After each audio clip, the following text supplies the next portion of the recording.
안녕하세요. 오늘은 성경 일독 46강 이사야 57장부터 66장까지입니다.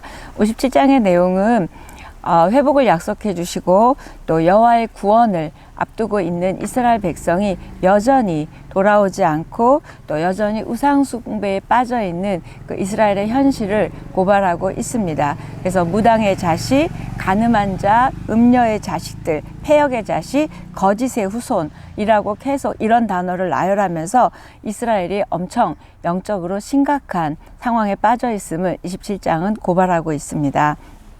그들은 어디서 그렇게 우상 숭배를 했냐면 푸른 나무 밑에서, 골짜기에서, 높은 산 위에서, 집안에서, 여기저기에서 그 이방 종교의 음탕한 의식을 서슴지 않고 행했다, 이렇게 얘기하고 있고요. 그래서 그들은 눈앞에 보이는 현실 또는 문제에 함몰되어서 그들의 회복을 약속해 주시고 풍요를 약속해 주신 그 말씀을 잊지 않고 듣지 않고 이방신을 쫓아가고 언약의 하나님을 마음에 두지도 않고 있음을 말하고 있는데요. 우리도 무언가 풍요를 줄 것 같은 그런 것들, 하나님 아닌 다른 것들을 추구하고 쫓아가고 있는 또 모습이기도 하죠. 여러분은 뭘 추구하고 뭘 따라가고 있는지요? 눈에 보이는 게 전부가 아니고, 그 다음에 우리는 또 눈앞에 보이는 것이 보장해 줄 것처럼 얘기했지만 그 상황은 너무나 급하게 빠르게 달라질 수도 있고요. 결국 하나님이 아닌 세상의 것은 우리를 책임져 주지 않음을 27장은 이야기합니다. 14절에 그가 말하기를 도두고 도두어 길을 수축하여 내 백성의 길에서 거치는 것을 제하여 버리라 하리라. 이스라엘이 돌아올 그 길을 이제 표현을 이렇게 얘기하세요. 거치는 것을 제하여 버리라. 하나님 앞에 돌아오는 것을 방해하는 걸림돌이 되는 것을 제하여 버리라 라고 명령하고 계세요. 이스라엘의 대로를 통해 귀환할 것을 처음 말씀하신 건 아니에요. 11장에도 11장 16절 또 35장 8절 49장 11절에도 대로를 통해서 그들이 돌아올 것을 예언한 적이 있습니다. 자, 15절 후반부 뒤에 보면 통회하고 마음이 겸손한 자와 함께 있나니 이는 겸손한 자의 영을 소생시키며 통회하는 자의 마음을 소생시키려 함이라. 하나님이 겸손한 자 심령, 통회하는 심령을 이렇게 대로를 통해서 돌아오게 할 것을 상심하고 짓눌려 있는 그런 마음과 또 영혼을 소생시키기 위함이다 라고 이야기합니다. 19절 입술의 열매를 창조하는 자 여호와가 말하노라. 먼 데 있는 자에게든지 가까운 데 있는 자에게든지 평강이 있을지어다 평강이 있을지어다 내가 그를 고치리라. 두 번이나 평강이 있을지어다. 하나님께서 약속하신 이상, 하나님께서 결단하신 이상 반드시 평강이 미치게 할 것이라는 걸 반복적으로 이렇게 이야기하고 평강이 미치지 않는 곳은 없을 것이다 이야기합니다. 정말 사람이 참된 평강에 이르는 길은 딱 한 가지 길밖에 없어요. 우리 하나님을 통해서 예수 그리스도를 통해서만 가능합니다. 우리를 위로해 주시고 또 우리를 소생시켜 주시고 평강을 주시는 하나님을 의지하고 믿고 찬양합니다. 아멘. 자, 58장입니다. 58장은 자기 백성에게 기대하시는 예배와 삶의 모습이 어떤 것인지 알려주세요. 이스라엘이 형식적인 경건에 빠져 있고 하나님께서 원하시지도 않는 금식, 그러니까 음식을 안 먹는 거겠죠? 금식기도 해놓고는 응답하지 않는다고 불평합니다. 그럴 때 하나님께서 진짜 금식이 무엇인지 이야기하죠. 그래서 거기 6절 7절에 보면 진정한 금식은 압제당하는 자를 자유하게 하고 줄인 자에게 양식을 주며 헐벗은 자를 입히는 것이라고. 다시 말하면 이웃에게 사랑을 베풀고 사랑과의 관계에 온전함일 때 하나님이 기도를 들어주시지, 이렇게 너희가 생으로 굶고 밥 굶으면서 기도한다고 그게 금식이 아니라고 이야기합니다. 금식, 인간적인 본능이죠. 우리가 먹어야 되는 그 본능을 그 본능의 욕구를 절제하는 거잖아요. 결국 하나님께서 원하시는 건 우리의 본능은 내 이기적이고 내가 쌓는 거잖아요. 근데 그 본능을 넘어서 이웃을 돌보고 먹이고 이렇게 입히고 이런 것도 사실은 본능을 넘어선 사랑이잖아요. 그럴 때 그것이 그 사랑의 실천이 금식이라고 말하고 있습니다. 58장 10절 11절 보면 이렇게 금식한 것을 들어주시는 그 진정한 금식에 대해서 이런 축복을 주세요. 줄인 자에게 내 심정이 동하며, 그러니까 마음이 움직인 거는 괴로워하는 자의 심정을 만족하게 하면 내 빛이 흑암 중에서 떠올라 내 어둠이 낮과 같이 될 것이며 영혼을 만족하게 하며 물된 동산 같겠고 물이 끊어지지 아니하는 샘 같을 것이라. 저는 이 말씀 참 좋아하거든요. 뭐예요? 힘들어하고 괴로워하는 영혼을 만족하게 하면, 도와주면 여호와께서 그의 영혼을 만족하게 하신다. 그리고 13, 14절에 이어서 이렇게 바로 안식일에 대한 언급으로 이어집니다. 안식일, 결국 뭐죠? 이날은 하나님께 속한 날이다 라는 걸 우리가 선포하고 삶으로 살아내는 것이 안식일이죠. 그래서 그 안식일을 내 성일, 존귀하신 여호와의 거룩한 날이라고 이야기하죠. 여러분이 언제 안식일 이야기를 들었냐면 출애굽 직후에 가장 먼저 안식일 지키는 것을 훈련시키셨어요. 그게 출애굽기 16장이거든요. 그래서 하나님이 이번에 바벨론에서 나오는 것도 출애굽과 연결되어서 생각하시면서 이렇게 너희가 출애굽하면 안식일 지켜야 했듯이 바벨론에서 해방되면 안식일 계명을 지킬 것을 다시 강조하고 계십니다. 안식일은 그냥 교회 가는 거, 예배 드리는 거, 일하지 않는 것, 그게 아니라 내 삶의 모든 것의 근원이 하나님부터 옵니다. 그리고 내 모든 삶의 분주함을 내려놓고 하나님께 집중하는 거죠. 그래서 결국 내가 하나님께 집중할 때만이 영혼도 윤택해지고 삶도 윤택해지고 복되게 하는 길이다 라는 걸 믿음을 표현하는 것이 안식일의 준수입니다. 58장에서는 이렇게 금식 기도와 안식일을 통해서 이기적으로 너 자신에게 집중하지 않고 하나님께 이웃에게 우리의 시선을 돌리는, 그러니까 하나님께는 안식일, 이웃에게는 진정한 금식의 의미를 말하면서 그렇게 시선을 돌릴 때, 또 그렇게 살아갈 때 하나님이 우리를 바꾸어 주시고 신령한 복을 채워주실 것을 말하고 있습니다. 59장, 58장에서는 금식이 여호와께 상달되지 못하는 이유를 설명했다면 59장은 여호와의 구원이 왜 이렇게 약속해 주셨는데도 빨리 오지 않는 이유를 지금 이야기하고 있습니다. 회복을 약속하셨는데, 기도했는데 왜 이렇게 오지 않지? 기도했는데 왜 이렇게 응답되지 않지? 그것에 대해서 하나님께서 이유를 말씀해 주시는 내용인데요. 1절, 2절입니다. 여호와의 손이 짧아 구원하지 못하심도 아니요 귀가 둔하여 듣지 못하심도 아니라 오직 너희 죄악이 너희와 너희 하나님 사이를 갈라놓았고 너희 죄가 그의 얼굴을 가리어서 너희에게서 듣지 않으시게 함이라. 사이를 갈라놓았다, 얼굴을 가린다, 듣지 않으신다. 전부 하나님과의 관계가 단절되었고 삐끗한 거예요. 왜요? 그게 바로 그런 것 때문에 우리의 기도가 가로막고 있는데, 그게 뭐냐면 죄 때문이라는 거예요. 죄 때문에 하나님이 얼굴을 가리고 또 듣지 않으신대요. 그러면서 그게 어떤 죄인지를 구체적으로 나열하고 계시는 게 6절, 7절에 쭉 나오는데, 포악한 행동, 악에 빠른 발, 또 생각은 악한 것, 이런 나열들을 쭉 하고 계시면서 이래서 너희가 응답이 더디다 이야기하고 계십니다. 자, 입으로는 하나님을 고백하지만 삶으로는 고백하지 않음을 지적하시는 거고요. 9절 이후에는 이렇게 이스라엘이 처한 현실을 표현하고 있는데 뭐냐고 하면 정의가 너희에게서 너무 멀다. 공의가 아직 도달하지 않았다.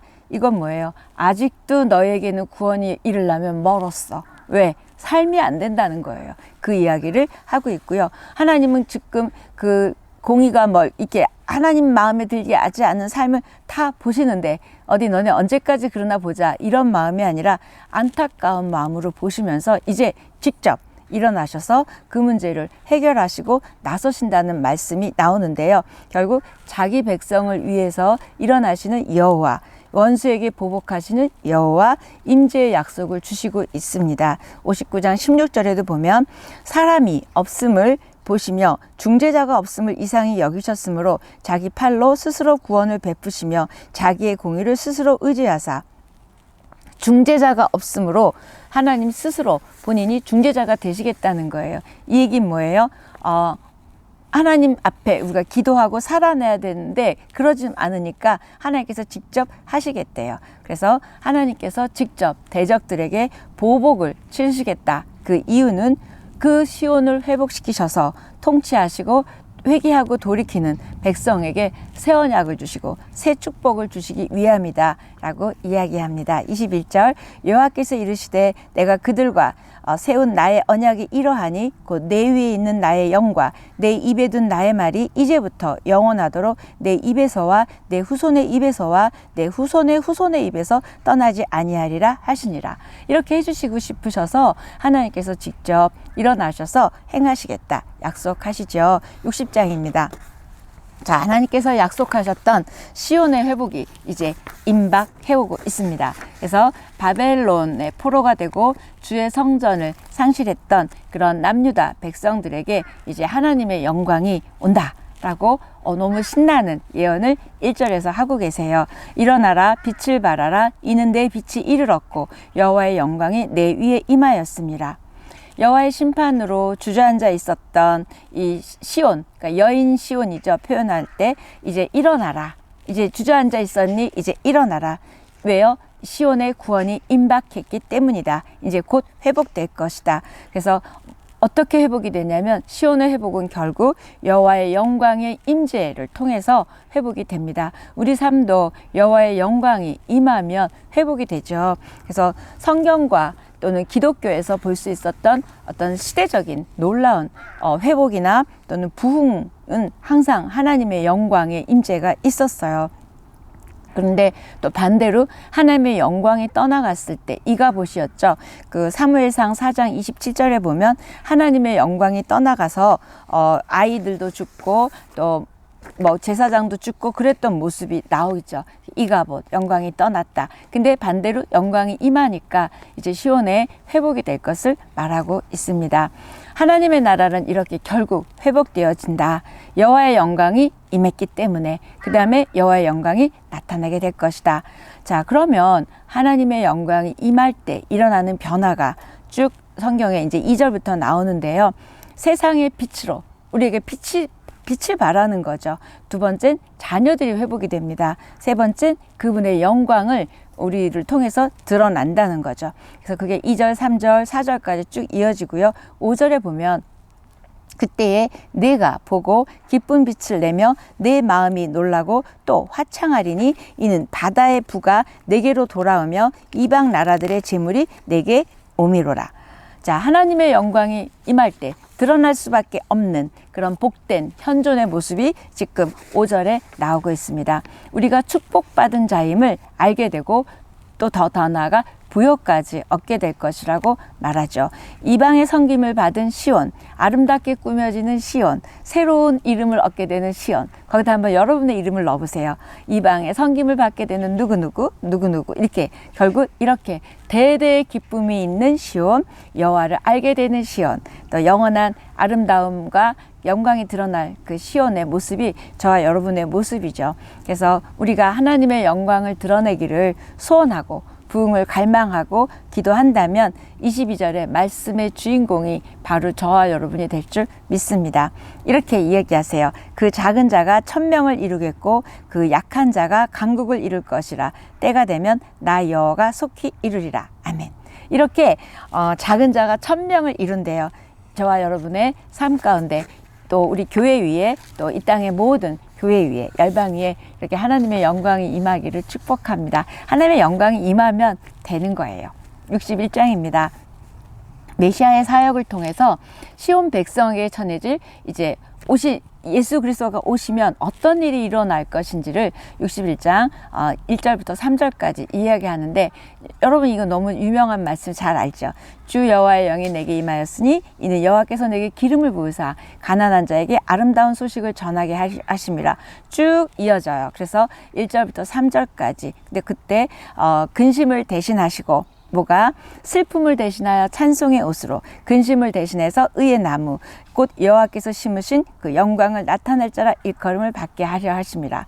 제가 1절부터 3절까지 앞에 조금 뒤에 조금 읽었어요. 여러분이 쭉 밑줄 긋고 읽으시면 좋겠습니다. 결국 1절부터 3절까지는 예수 그리스도가 오신 복음의 사역의 본질을 이야기하고 있습니다. 여호와의 영으로 기름 부음을 받은 메시아 예수 그리스도가 오시면 가장 먼저 하시는 일은 치유입니다. 치유의 사역이고 그다음에 자유가 임하고 기쁨의 복이 임한다. 그 1, 2, 3절을 요약하면 그 내용이죠. 그래서 치유와 자유와 기쁨 이 세 단어요. 치유와 자유와 기쁨을 누리기 원한다면 우리는 예수 그리스도를 따르고 또 성령님을 사모하고 성령님을 따라가는 삶이면 이렇게 치유와 자유와 기쁨이 있을 것을 말씀하고 계시면서 여호와께서 이루실 시온의 회복, 다시 말하면 성령의 기름 부음이 임하면 이런 일들이 있게 된다. 첫 번째, 아까 치유, 상한 마음이라는 건 깨진 마음인 거예요. 또 이 마음이 깨진 것을 회복시켜 주신대요. 두 번째는 포로된 자가 자유를 얻는데요.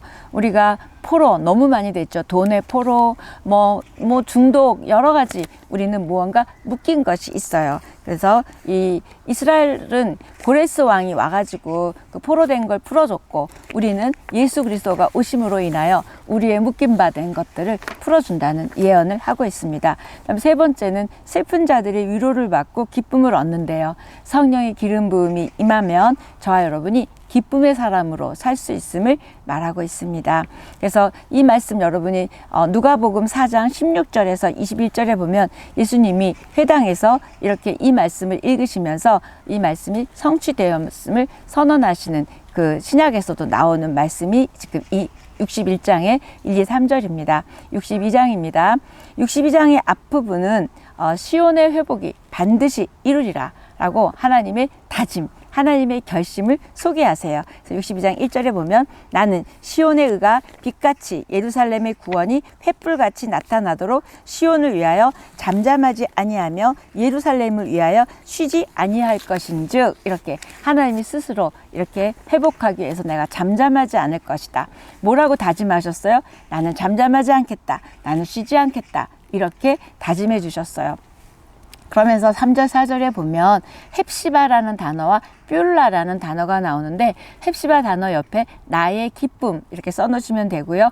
뷸라는 무슨 뜻이냐면 결혼한 또는 연합한 이런 뜻이에요. 그러니까 하나님은 이스라엘에게 새 이름을 주시는데 어떻게 해요? 그 황무지 같았던 이스라엘이 기쁨의 땅이 되고 그 다음에 결합 하나님과 연합한 땅이 될 것이라는 걸 62장 3절 4절은 말하고 있습니다. 저와 여러분의 황무지 같은 사막 같은 인생이 기쁨의 완성이 되고 주님과 연합한 인생이 될 것을 말씀하고 있습니다.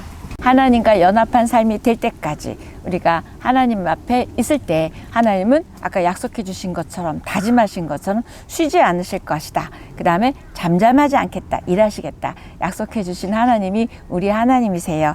자, 우리가 그런 하나님의 다짐과 약속 때문에 우리도 구원을 받았고 또 우리가 하나님 안에서 이렇게 살아갈 수 있는 것 같습니다. 하나님은 그 약속하신 대로 우리에게 이스라엘 백성들은 회복을 시켜주셨고 우리에게는 예수 그리스도를 이 땅에 보내시고 또 십자가에 내어주시기까지 우리를 사랑하시면서 구원을 성취하셨어요. 자, 하나님은 이렇게 자신이 이렇게 일해 주시고 쉬지 않으시고 이걸로 만족하지 않고 뭐라 그러냐면 이 일을 위해서 기도할 파수꾼을 세우신대요. 그게 6절입니다. 예루살렘이여 내가 너의 성벽 위에 파수꾼을 세우고 그들로 하여금 주야로 계속 잠잠하지 않게 하였느니라. 결국 저와 여러분을 우리를 중보자로 불러주셨어요. 하나님께서 하실 수 있지만 하나님께서 이렇게 중보자로 불러주셨죠. 그래서 시온의 회복을 위해서 또 이스라엘의 회복을 위해서 또 우리의 이 회복을 위해서 중보할 사람들을 세웠다. 그럼 우리는 우리는 어떻게 해야 되나? 10절에 보니까 이렇게 얘기합니다. 성문으로 나아가라. 백성이 올 길을 닦으라. 큰 길을 수축하라. 돌을 제하라. 만민을 위하여 기치를 들라. 이 말씀은 가만히 보면 기도만 하고 있지 마라. 기도한 후에 움직여라. 행동해라. 이야기를 하고 있습니다. 될 수 있는 한 계속 길을 내고 노력하라 라고 이야기합니다. 63장입니다. 자, 63장 초반부에는 시온의 회복을 위해서 대적과 전쟁을 치르고 전쟁하시고 이제 시온으로 돌아오시는 하나님의 모습을 나타내고 있어요. 그때 에돔이 에돔에서 오는 이가 누구냐? 어찌하여 내 의복이 붉으냐? 에돔이란 뜻도 붉은 뜻인데 이 반복해서 두 가지 질문을 하고 있으세요. 결국 포도주 틀을 밟았기 때문에 빨갛게 이게 물들었다는 거예요. 그래서 의복이 붉어졌다는 거예요. 뭐예요? 에돔을 짓밟았다. 에돔을 멸망시켰다. 이 표현이죠. 하나님이 지금 그런 일들을 하고 오셨음을 이야기합니다. 9절 10절에 그의 사랑과 그의 자비로 그들을 구원하시고 옛적 모든 날에 그들을 들으시며 안으셨으나 그들이 반역하여 주의 성령을 근심하게 하셨으므로 그가 돌이켜 그들의 대적이 되사 친히 그들을 치셨더니 성령을 근심하게 했기 때문에 밟았다는 거죠. 그 표현을 하고 있습니다. 저와 여러분이 성령을 근심하게 하는 그런 삶, 그런 우리들이 되지 않기를 축복합니다. 그래서 그러면서 이사야는 그 말을 듣고 보고 기도하기 시작합니다. 하나님 이렇게 짓밟지 말아주세요. 그리고 기도하는 게 임재해 달라고. 그다음에 그 임재해 달라고 간청하는 근거는 우리 하나님이 우리의 아버지시기 때문입니다. 이렇게 이사야가 얘기하죠. 그래서 이사야의 기도가 이제 63장 15절부터 64장 전체가 다 이제 이사야의 기도입니다. 탄원하는 거예요. 그래서 그 기도 시작 16절은 주는 우리의 아버지시라. 아브라함은 우리를 모르고 이스라엘은 우리를 인정하지 아니할지라도 여호와여 주는 우리의 아버지시라. 옛날부터 주의 이름을 우리의 구속자라 하셨거늘.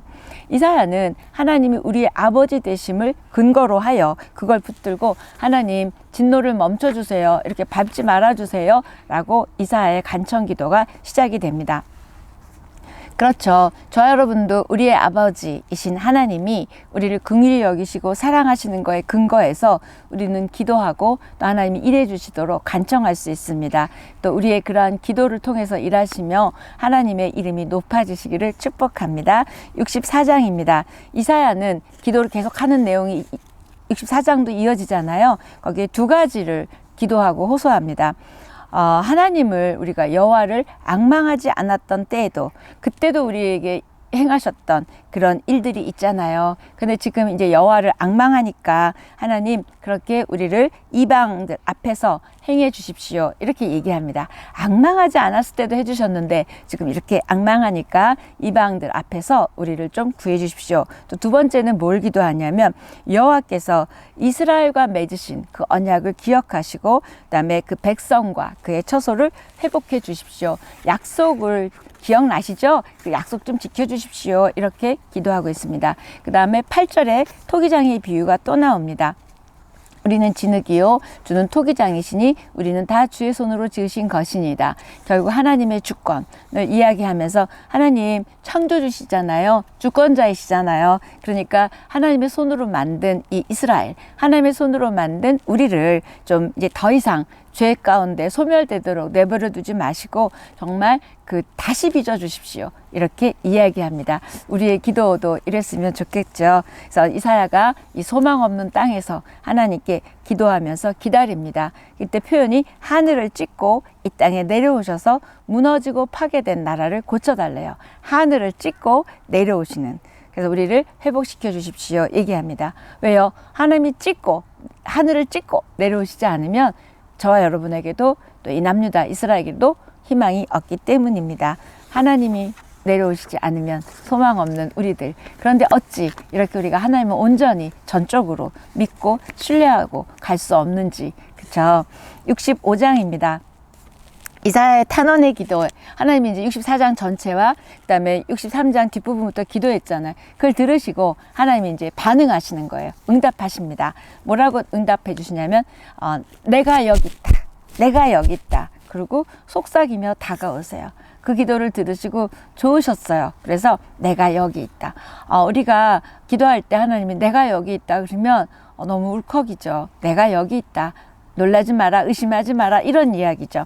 65장 1절 나는 나를 구하지 아니하던 자에게 물음을 받았으며 나를 찾지 아니하던 자에게 찾아냄이 되었으며 내 이름을 부르지 아니하던 나라에 내가 여기 있노라 내가 여기 있노라 하였노라. 걔네들이 나를 찾지 않았었는데 이제는 나한테 물어봐. 그 다음에 걔네들이 나를 찾지 않았는데 걔네들이 나를 찾아냈어. 너무 좋으신 거예요. 그래서 내가 여기 있노라, 내가 여기 있노라 얘기하죠. 결국 바벨론의 포로로 끌려갔던 그 일이 이렇게 하나님을 구하고 묻고 하나님을 찾는 자들이 됐다는 이야기를 하면서 내가 여기 있다 이야기합니다. 하나님이 이렇게 16절까지 쭉 나타나는 모습은 내가 반드시 보응해 주겠다. 내 종들을 위해서 내가 행하겠다. 여호와를 버리는 자는 진멸하지만 여호와의 종들은 내가 지킬 것이다 이야기하고 있습니다. 이사야는 사실은 구약의 선지자 중에서 가장 예수 그리스도를 많이 말한 복음적인 선지자라고 이야기합니다. 그런데 이상한 일은요. 이사야서 마지막 2장 65장 66장에서는 복음적 희망을 완성하는 새하늘과 새 땅의 약속을 주십니다. 그래서 복음의 궁극적인 목적은 완성된 하나님의 나라가 저와 여러분의 심령 가운데 또 이 땅 가운데 이루어지는 거죠. 그래서 이사야 66장 전체를 또 성경 66권 전체를 통해서는 하나님의 나라의 완성이죠. 그 이야기를 하고 있죠. 그래서 이사야가 그것에 대한 새하늘과 새 땅에 대한 결론적 메시지를 전하는데 그게 65장 17절 이후부터 66장 끝까지 내용인데요. 65장 17절 이후에 새하늘과 새 땅을 창조하심을 통해서 여호와의 종들이 누릴 새 예루살렘의 복이 소개되는데 17절입니다. 보라 내가 새하늘과 새 땅을 창조하나니 이전 것은 기억되거나 마음에 생각나지 아니할 것이라. 너희는 내가 창조하는 것으로 말미암아 영원히 기뻐하며 즐거워할지니라. 보라 내가 예루살렘을 즐거운 성으로 창조하며 그 백성을 기쁨으로 삼고. 자, 이사야 선지자가 약속하는 새하늘과 새 땅은 어떤 것인지 지금 얘기하고 있어요. 그리고 18절에도 보니까 너희는 내가 창조하는 것으로 말미암아 영원히 기뻐하며 즐거워할지니라. 보라 내가 예루살렘을 즐거운 성으로 창조하며 그 백성을 기쁨으로 삼고. 지금 또 반복되잖아요. 결국 뭐예요? 하나님 백성의 기쁨을 위한 성이 새 예루살렘이라는 거예요. 저와 여러분의 기쁨을 위한 새 예루살렘입니다. 이 내용은 계시록 21장 1절과 2절과 일치되고 있어요. 자, 이 성의 존재를 믿으시지요? 믿습니까? 네. 이 성은 뭐예요? 모든 인류가 다 하나님 앞에 가야 될 하나님의 나라를 이야기하고 우리의 최종 목적지이기도 합니다. 그래서 65장 19절 20절에 보면 그 새 예루살렘에서는 우는 소리, 부르짖는 소리가 다시는 들리지 않을 것이다. 그리고 유아들이 죽는 일이 없고 100세 전에 죽는 노인도 없을 것이다. 라고 새하늘, 새 땅에 대한 이야기를 하고 있습니다. 마지막 장 66장입니다. 앞부분에 보면 1절, 2절에 보면 하나님이 기뻐하는 사람이 어떤 사람인지 쭉 설명하고 있으세요. 그런데 특히 마음이 가난하고 심령이 통회하고 하나님의 말씀을 경외하고 이런 내용들이 있고요. 66장 22절에 보면 내가 지을 새하늘과 새 땅이 내 앞에 항상 있는 것 같이 너희 자손과 너희 이름이 항상 있으리라 얘기하죠. 66장 24절이 이사야 전체 66장의 마지막인데 깜짝 놀라는 일은요. 66장 24절이 영원한 천국과 대조적인 꺼지지 않는 불이 있는 곳에 대한 경고로 마무리되고 있어요. 이런 절이 이사야 마지막 절이라고는 여러분 모르시지 않았을까 생각되는데요. 24절 그들이 나가서 내게 패역한 자들의 시체들을 볼 것이라. 그 벌레가 죽지 아니하며 그 불이 꺼지지 아니하며 모든 혈육에게 가증함이 되리라. 결국 지옥에 대한 모든 묘사, 전통적인 묘사죠. 나와 있습니다. 그리고 이 부분은 계시록 20장 9절에서 10절 같이 읽어보십시오. 동일합니다. 지옥에 대한 묘사죠. 결국 이사야는 천국 복음에 대한 예수 그리스도에 대한 복음적 선지자라고 하는데 어떻게 지옥을 말하면서 마무리할 수 있을까? 그런 생각이 들어요. 결국 지옥의 참담한 저주를 하나님을 떠난 사람들의 결국을 멸망을 모르는 사람들은 천국 백성이 되는 것을 감사하거나 기뻐하지 않기 때문에 이사야서는 이렇게 가장 상반된 지옥의 모습을 마무리로 하면서 우리가 하나님의 그 복음, 예수 그리스도가 오심, 또는 천국 백성이 되는, 하나님이 회복시켜주는 이 시온, 하나님의 사람이 되는 것은 얼마나 기쁘고 감사한 일인지를 이사야는 역으로 지금 말하고 있습니다. 왜요? 지옥을 믿지 않는 사람은 천국도 믿을 수 없기 때문입니다. 이사야 66장 24절, 이렇게 지옥의 모습으로 마무리하면서 복음서의 제5복음이라고 말하는 이사야서가 마무리되는 것과 굉장히 많은 영적인 의미와 그런 것들을 알려주고 있습니다. 다시 말해서 지옥을 확신하지 않으면 천국을 확신할 수 없기에 이사야서가 이렇게 심각한 저주 같은 결론을 내리죠. 천국 백성이 되는 것을 감사하는 저와 여러분이 되고, 그것만으로도 이미 하나님께 감사와 영광이 되는 저와 여러분의 믿음과 또 믿음의 삶이 되기를 축복합니다. 여러분, 긴 시간 이사야서 읽으시느라고 애쓰셨어요. 사랑합니다.